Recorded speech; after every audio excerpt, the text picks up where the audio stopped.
রমজান মাস আসলে আমাদের একটা সহজাত আতঙ্ক বা শঙ্কা তৈরি হয়, সেটা হচ্ছে যে আমাদের এখানে মূল্যটা বেড়ে যায়।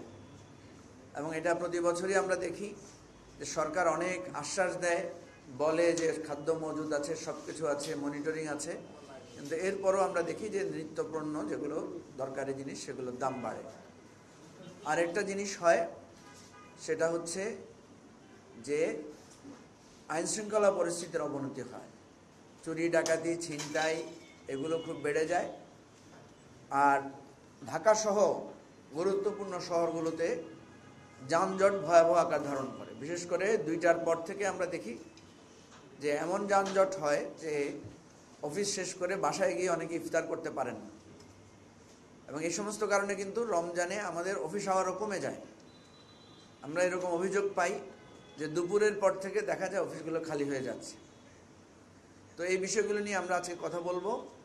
আরেকটি বিষয় আপনারা জানেন যে আমাদের গত কয়েক বছর ধরে আমরা একটা প্র্যাকটিস করি, সেটা হচ্ছে যে রমজানে আমরা ছিন্নমূল এবং অসহায় রোজাদারদের জন্য আমরা একটা মডেল ইফতার প্রোগ্রাম চালু করেছি। সেটা হচ্ছে 1000 থেকে 1500 রোজাদারের জন্য আমরা একটা পুষ্টিকর স্বাস্থ্যসম্মত খাবারের একটা ইফতারের প্রোগ্রাম আমরা আয়োজন করি। এবং এই কনসেপ্টটা একজন ব্যবসায়ী আমার সাথে, উনি আমাদের একজন সিনিয়র ভাই, ওনার সাথে একবার আলোচনা হচ্ছিল। উনি বেসিক্যালি হেলথ কনসার্ন থেকে বলছিলেন যে বাংলাদেশের মানুষের প্রতিদিনকার যে খাবার, বিশেষ করে গরিব মানুষদের যে খাবার, সেখানে পুষ্টিকর খাবারের যথেষ্ট ঘাটতি থাকে।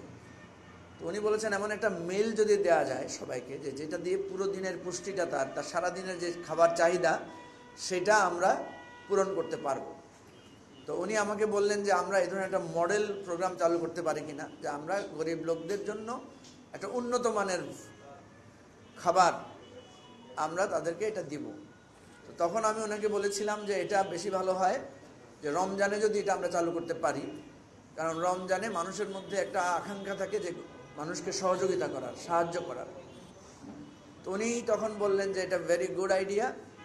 আজ থেকে প্রায় 3 বছর আগে এই আইডিয়াটা তখন আমরা অ্যাকসেপ্ট করি। উনি আমাদেরকে বলেছিলেন যে ঠিক আছে, আপনারা এটা চালু করে একটা মডেল আকারে দেন, তাহলে আমরা এটা বিভিন্ন জায়গায় করব। তো প্রথম বছর আমরা 1000 লোকের প্রতিদিন ইফতার করানোর একটা কর্মসূচি হাতে নিয়েছিলাম।